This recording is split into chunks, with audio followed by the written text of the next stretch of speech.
And I know many of us struggle with names. Somebody will tell me their name and it'll go in one ear and out the other, and it bothers me when that happens.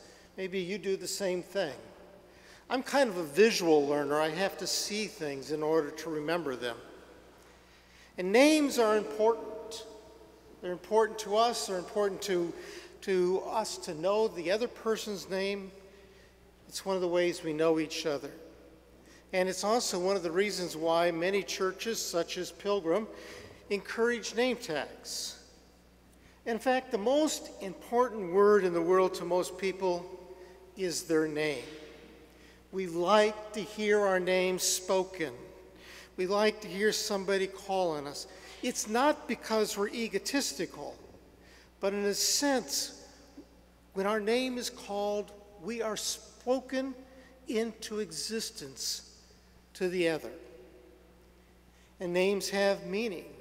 Not as much anymore, but they used to have all kinds of meaning. I remember looking up my name when I was a kid, and Charles, it means strong man. Now, that really confused me as a tall and scrawny kid, very scrawny. I couldn't figure out what it meant, that strong man, because I wasn't all that strong given how tall and lanky I was. It was only later as I matured that I realized it could be understood in different ways. Names have always had some sort of meaning, and even more so in biblical times.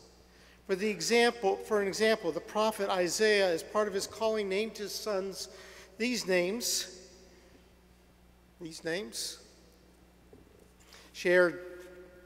Go ahead and flip to the next slide. There we go.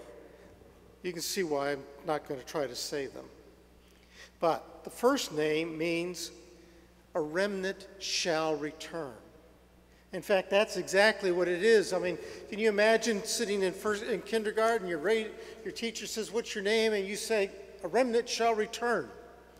Teacher says, "Really? What's your real name?" The other one means swift to the booty, speed to the prey, which suggests what the enemies of Israel would do to them. Isaiah gave these names as a prophetic way of telling the people in Israel what was coming if they were not faithful to God, if they did not repent and turn around. Now, names tell us something about the person, but like in the case of Isaiah, perhaps it tells us even more about the child's parents. Sue and I struggled to choose a name for our sons. Should it be a family name?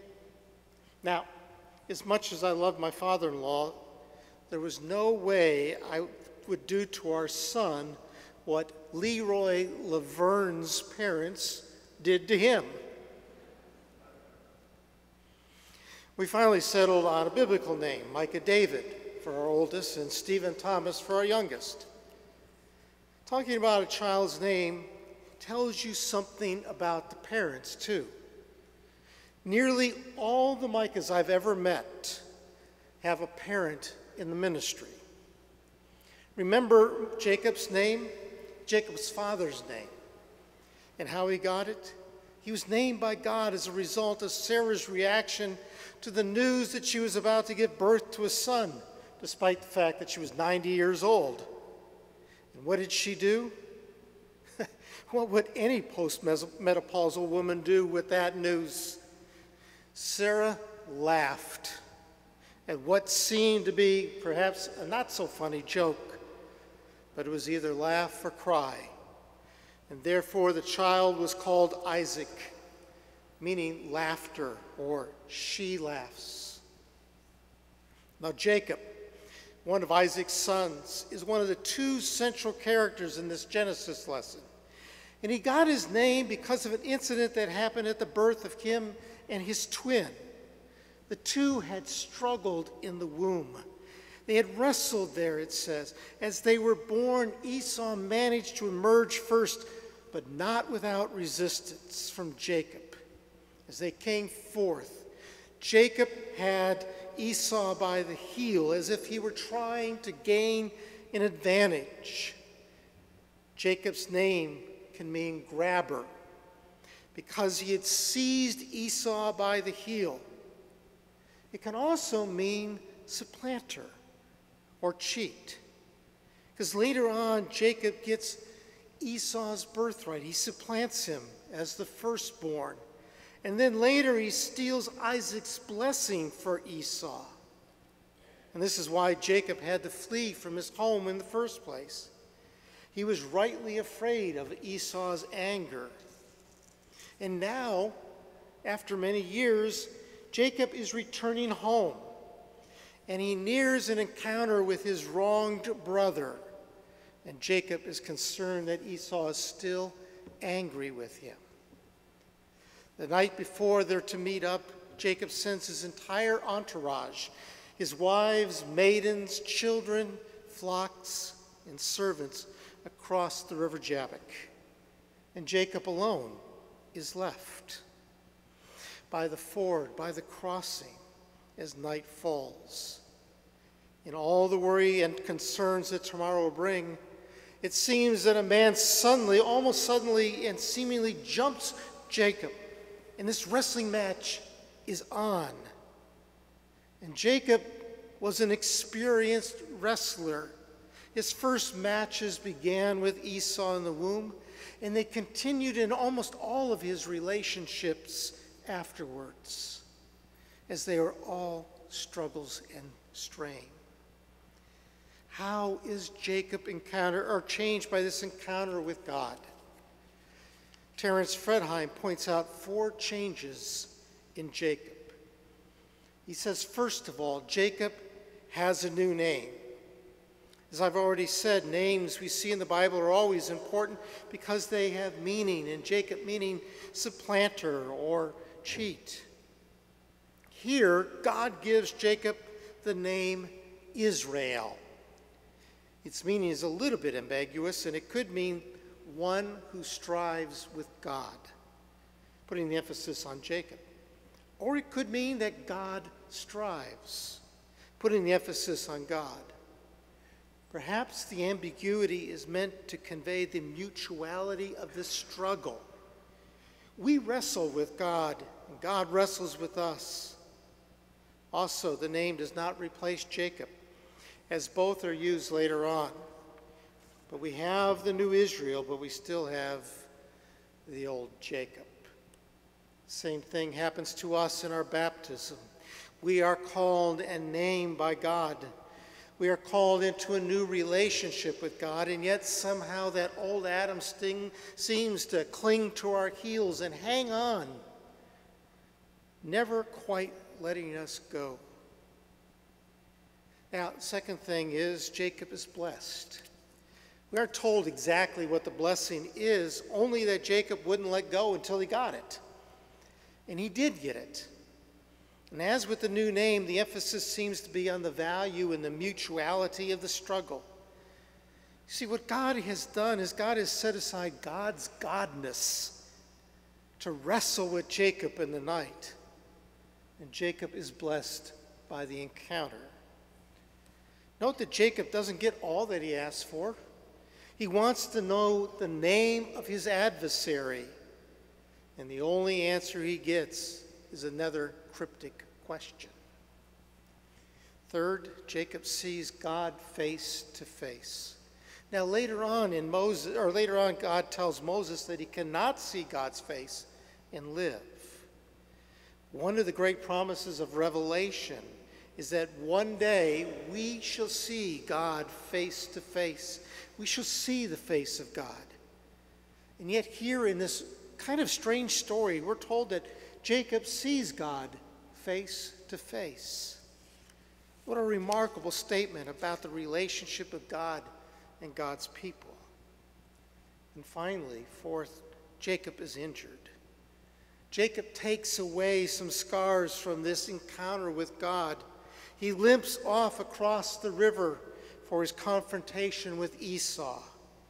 Jacob has struggled with God. He has survived. Some even suggest he has prevailed, but not without a cost. This ancient wrestling match is not consigned to the dustbin of history. It is still essential to us because God so fully engages with people. God becomes incarnate, becomes a man to encounter our lives and life's struggles. It's one of the key things we talk about when we talk about the incarnation of Jesus, that God has entered our world, has been struggling with those folks around him and even his disciples to help them understand who he is and what God's plan is. And they never seem, at least for a long time, to get it. Notice that God becomes enfleshed in bodies of weakness within the framework of everyday affairs and not in some overwhelming power. Listen to this. The vulnerable body riskily assumed by God in this wrestling match is the vehicle of divine eminence for the sake of a genuine encounter with us. Jacob's new name is for all of us. We are those who wrestle with God. We are the ones who strive with God. It means then that we get up close and personal with our God. If you remember nothing else, remember this. We are called by God through Christ into a real relationship with God, a relationship with God who is up close and personal. You simply can't wrestle with someone without close physical contact. We should also learn from Jacob's experience that such an encounter with God means it's very likely that we could get hurt. Something in your life will change. And most people don't like change because change can cause pain because we just simply don't change very easily. You won't come out unscathed if you wrestle with God. Just ask Jacob. You know, the only way you can stay unchanged and unhurt is to never get involved with God, never have a relationship with God. Keep God far away and out of your life. Don't get involved in the pain of this world either. That's one way to play it safe. Because as we go out into the world and encounter the pain of this world and the brokenness of this world, we see in the people and in one another, and especially that of those who are hurting and suffering, the face of God.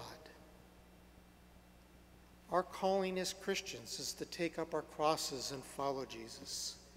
That means we draw near to God at the risk that on the cross we could die. Anyone who desires a genuine relationship with God will feel like we are indeed wrestling with God. And many of us are marked by the wounds we have sustained from our struggles. Jacob reminds us that God is wrestling with us. And well, we might be victorious for a moment and receive a blessing. Chances are that we will limp away, knowing that we have touched the face of God.